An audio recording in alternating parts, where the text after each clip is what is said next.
حضرت صلی اللہ علیہ وآلہ وسلم پر وحی کا ابتدائی دور اچھے سچے پاکیزہ خوابوں سے شروع ہوا۔ آپ خواب میں جو کچھ دیکھتے وہ صبح کی روشنی کی طرح صحیح اور سچا ثابت ہوتا۔ پھر من جانب قدرت آپ تنہائی پسند ہو گئے اور آپ نے غار حرا میں خلوت نشینی اختیار فرمائی اور کئی دن اور رات وہاں مسلسل عبادت اور یاد الہی و ذکر میں مشغول رہنے لگے۔ جب تک گھر آنے کو دل نہ چاہتا توشہ ہمراہ لیے ہوئے وہاں رہتے۔ توشہ ختم ہونے پر ہی اہلیہ محترمہ حضرت خدیجہ رضی اللہ تعالی عنہا کے پاس تشریف لاتے اور کچھ توشہ ہمراہ لے کر پھر وہاں جا کر خلوت گزین ہو جاتے۔ یہی طریقہ جاری رہا یہاں تک کہ آپ پر حق منکشف ہو گیا اور آپ غار حرا ہی میں قیام پذیر تھے کہ اچانک حضرت جبرائیل علیہ السلام آپ کے پاس حاضر ہوئے اور کہنے لگے کہ اے محمد پڑھو۔ آپ فرماتے ہیں کہ میں نے کہا کہ میں پڑھنا نہیں جانتا۔ آپ صلی اللہ علیہ وسلم فرماتے ہیں کہ فرشتے نے مجھے پکڑ کر اتنے زور سے بھینچا کہ میری طاقت جواب دے گئی۔ پھر مجھے چھوڑ کر کہا پڑھو۔ میں نے پھر وہی جواب دیا کہ میں پڑھا ہوا نہیں ہوں۔ اس فرشتے نے مجھ کو نہایت ہی زور سے بھینچا کہ مجھ کو سخت تکلیف محسوس ہوئی۔ پھر اس نے کہا کہ پڑھ۔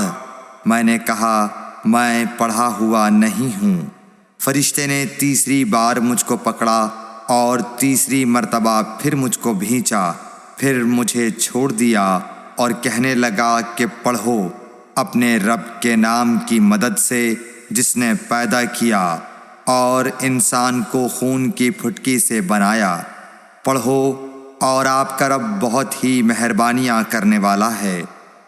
بس یہی آیتیں آپ حضرت جبرائیل علیہ السلام سے سن کر اس حال میں غار حرا سے واپس ہوئے کہ آپ کا دل اس انوکھے واقعے سے کانپ رہا تھا۔ آپ حضرت خدیجہ کے ہاں تشریف لائے اور فرمایا کہ مجھے کمبل اوڑھا دو، مجھے کمبل اوڑھا دو۔ لوگوں نے آپ کو کمبل اوڑھا دیا۔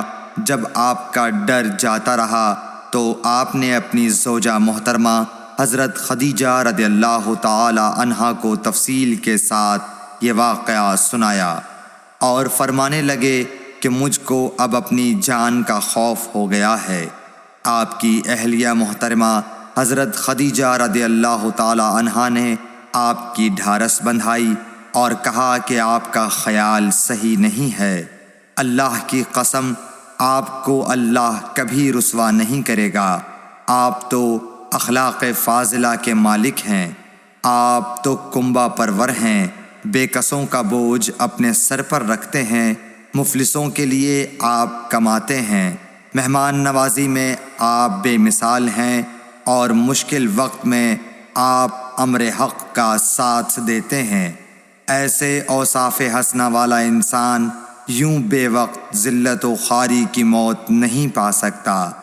پھر مزید تسلی کے لیے حضرت خدیجہ رضی اللہ تعالی عنہا آپ کو ورقہ بن نوفل کے پاس لے گئیں جو ان کے چچا زاد بھائی تھے اور زمانہ جاہلیت میں نصرانی مذہب اختیار کر چکے تھے اور عبرانی زبان کے کاتب تھے۔ چنانچہ انجیل کو بھی حسب منشائے خداوندی عبرانی زبان میں لکھا کرتے تھے۔ انجیل سریانی زبان میں نازل ہوئی تھی، پھر اس کا ترجمہ عبرانی زبان میں ہوا۔ ورقہ اسی کو لکھتے تھے۔ وہ بہت بوڑھے ہو گئے تھے، یہاں تک کہ ان کی بینائی بھی رخصت ہو چکی تھی۔ حضرت خدیجہ رضی اللہ تعالی عنہا نے ان کے سامنے آپ کے حالات بیان کیے اور کہا کہ اے چچا زاد بھائی، اپنے بھتیجے محمد صلی اللہ علیہ وسلم کی زبانی ذرا ان کی کیفیت سن لیجئے۔ وہ بولے کہ بھتیجے آپ نے جو کچھ دیکھا ہے اس کی تفصیل سناؤ۔ چنانچہ آپ صلی اللہ علیہ وآلہ وسلم نے از اول تا آخر پورا واقعہ سنایا، جسے سن کر ورقہ بے اختیار ہو کر بول اٹھے کہ یہ تو وہی ناموس معزز رازدان فرشتہ ہے جسے اللہ نے حضرت موسیٰ علیہ السلام پر وحی دے کر بھیجا تھا۔ کاش میں آپ کے اس عہد نبوت کے شروع ہونے پر جواں عمر ہوتا، کاش میں اس وقت تک زندہ رہتا جب کہ آپ کی قوم آپ کو اس شہر سے نکال دے گی۔ رسول کریم صلی اللہ علیہ وآلہ وسلم نے یہ سن کر تعجب سے پوچھا کہ کیا وہ لوگ مجھ کو نکال دیں گے، حالانکہ میں تو ان میں صادق و امین و مقبول ہوں؟ ورقہ بولا، ہاں یہ سب کچھ سچ ہے، مگر جو شخص بھی آپ کی طرح امر حق لے کر آیا لوگ اس کے دشمن ہی ہو گئے ہیں۔ اگر مجھے آپ کی نبوت کا وہ زمانہ مل جائے تو میں آپ کی پوری مدد کروں گا، مگر ورقہ کچھ دنوں کے بعد انتقال کر گئے، پھر کچھ عرصے تک وحی کی آمد موقوف رہی۔ صحیح بخاری حدیث نمبر 3۔